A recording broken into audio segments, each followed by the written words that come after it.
ఓరుగల్లు అధికార పార్టీలో వర్గపోరు కామనైంది. మంత్రికి కొందరు ఎమ్మెల్యేలకు అస్సలు గిట్టడం లేదట. దానికి తోడు ఒక ఎమ్మెల్యే వ్యవహార శైలి పార్టీలో విభేదాలకు అగ్నికి ఆజ్యం పోసేలా ఉందట. దీంతో కాంగ్రెస్ పార్టీ రాష్ట్ర నాయకత్వం సొంత పార్టీ ఎమ్మెల్యేలను కంట్రోల్ చేయలేకపోతుందా, లేదంటే ఆ మంత్రిని టార్గెట్ చేసి ఇన్ఛార్జ్ మంత్రి ఆడుతున్న హై డ్రామానా అనే చర్చ ఇప్పుడు జోరుగా సాగుతోంది. పార్టీలో మరోసారి వర్గ పోరుకు కారణమైన ఆ ఎమ్మెల్యే ఎవరు? Watch this.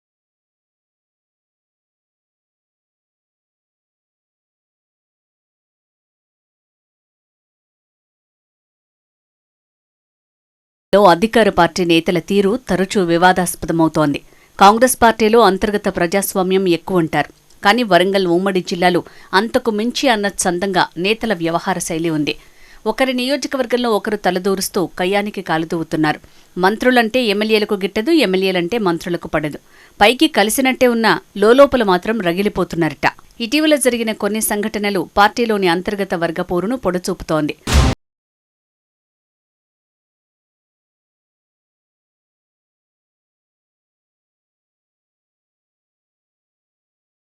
తూర్పు, పశ్చిమ నియోజకవర్గాలు పూర్తిగా గ్రేటర్ వరంగల్ నగరంలోనే ఉంటాయి. తూర్పు నియోజకవర్గం నుంచి మంత్రి కొండా సురేఖ ప్రాతినిధ్యం వహిస్తున్నారు. పశ్చిమ నియోజకవర్గం నుంచి నాయిని రాజేందర్ రెడ్డి ఎమ్మెల్యేగా కొనసాగుతున్నారు. ఉత్తర తెలంగాణకే తలమానికమైన వరంగల్ ఎంజీఎం వరంగల్ తూర్పు నియోజకవర్గం పరిధిలోకి వస్తుంది. మంత్రిగా కొండా సురేఖ బాధ్యతలు తీసుకున్నాక ఎంజీఎం ఆసుపత్రిలో వసతులు, రోగులకు అందుతున్న వైద్యంపై పలుమార్లు సమీక్షలు నిర్వహించారు. అయినా కొందరు వైద్యుల తీరు మారటం లేదు. అయితే ఇటీవల వరంగల్ పశ్చిమ ఎమ్మెల్యే నాయిని రాజేందర్ రెడ్డి ఎంజీఎంను ఆకస్మికంగా తనిఖీ చేశారు. అణువణువు కలియ తిరిగారు.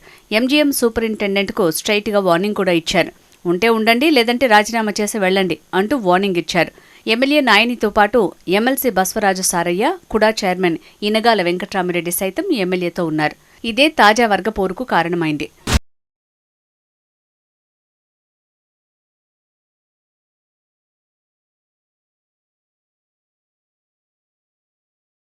వరంగల్ తూర్పు నియోజకవర్గానికి ఎమ్మెల్యేగా ప్రాతినిధ్యం వహిస్తున్న కొండా సురేఖ మంత్రిగా కూడా ఉన్నారు. అయితే ఆమెకు కనీసం సమాచారం ఇవ్వకుండా ఆమె నియోజకవర్గంలో ఉన్న ఎంజీఎంలో పర్యటించి అధికారులకు పశ్చిమ వరంగల్ ఎమ్మెల్యే నాయిని రాజేందర్ రెడ్డి వార్నింగ్ ఇవ్వటం వివాదాస్పదమవుతోంది. దానికి తోడు వర్గపోరును బహిర్గతం చేసింది. ఇప్పటికీ కొండా దంపతులంటే గిట్టని ఎమ్మెల్సీ బస్వరాజు సారయ్య, కుడా చైర్మన్ ఇనుగాల వెంకటరామిరెడ్డిని వెంట తీసుకుని వెళ్లి నాయిని రాజేందర్ రెడ్డి ఎంజీఎంను పరిశీలించడంపై మంత్రి కొండా సురేఖ వర్గీయులు భగ్గుమంటున్నారు. వరంగల్ తూర్పు నియోజకవర్గంలో ఉన్న ఎంజీఎంకు వరంగల్ పశ్చిమ ఎమ్మెల్యే నాయిని రాజేందర్ రెడ్డి వచ్చి హల్చల్ చేసి వార్నింగ్ ఇవ్వటం ఏంటని కొండా వర్గీయులు మండిపడుతున్నారు. కావాలనే నాయిని రాజేందర్ రెడ్డి వర్గపోరును ప్రోత్సహిస్తున్నారని ఫైర్ అవుతున్నారు. కానీ ఈ విషయంలో మంత్రి కొండా సురేఖ, ఆమె భర్త కొండా మురళి స్పందించారు.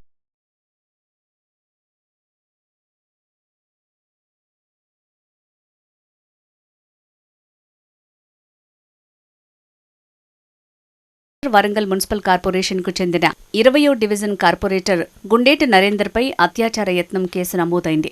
ఒక మహిళ ఫిర్యాదు మేరకు మిల్స్ కాలనీ పోలీసులు అధికార పార్టీ కార్పొరేటర్పై కేసు నమోదు చేసి అరెస్టు చేశారు. సదరు కార్పొరేటర్ గుండేటి నరేందర్ ఎమ్మెల్సీ బస్వరాజు సారయ్య వర్గానికి చెందినవారు.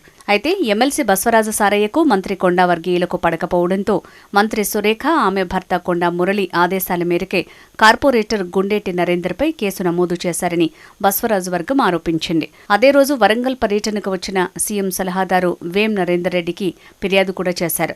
వేం నరేందర్ రెడ్డికి ఫిర్యాదు చేసిన వారిలో బస్వరాజు సారయ్య, వరంగల్ పశ్చిమ ఎమ్మెల్యే నాయిని రాజేందర్ రెడ్డి, వరంగల్ డీసీసీ అధ్యక్షురాలు ఎర్రబెల్లి స్వర్ణ ఉన్నారు.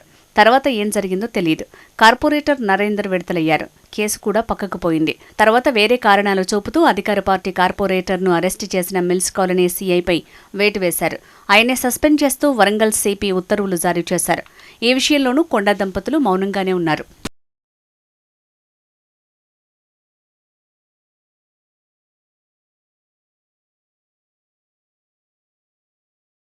గతంలోనూ ఈ జిల్లాలో వర్గపోరు బహిర్గతమైంది. పరకాల నియోజకవర్గమైన గీసుకొండలో మంత్రి కొండా దంపతులు ఫ్లెక్సీలు ఏర్పాటు చేశారని పరకాల ఎమ్మెల్యే రేవూరి ప్రకాష్ రెడ్డి వర్గీయులు, కొండా వర్గీయులు పరస్పరం దాడి చేసుకున్నారు.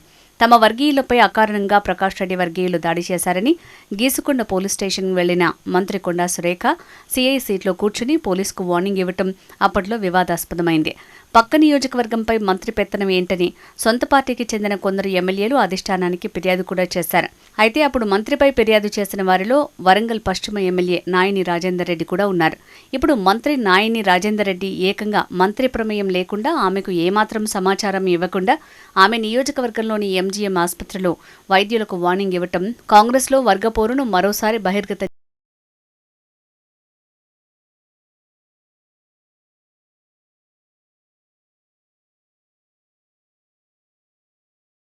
మంత్రి నియోజకవర్గంలో ఎమ్మెల్యే నాయిని రాజేందర్ రెడ్డి హల్చల్ చేయటం ఆయన సొంత నిర్ణయమా?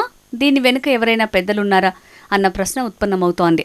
జిల్లా ఇన్ఛార్జి మంత్రి పొంగులేటి ప్రోద్బలం ఉందా? సీఎం సలహాదారు వేం నరేందర్ రెడ్డి ఆశీస్సులతోనే ఎమ్మెల్యే నాయిని రాజేందర్ రెడ్డి ఆసుపత్రికి వెళ్లారా అన్న ప్రశ్నలు తలెత్తుతున్నాయి. ఏదేమైనా ఎమ్మెల్యే నాయిని రాజేందర్ రెడ్డి తీరు పార్టీలోనూ ప్రభుత్వ వర్గాల్లోనూ కొత్త చర్చకు దారితీసింది. మరి పార్టీ అధిష్టానం, ప్రభుత్వ పెద్దలు ఈ ఎపిసోడ్పై ఎలా స్పందిస్తారు?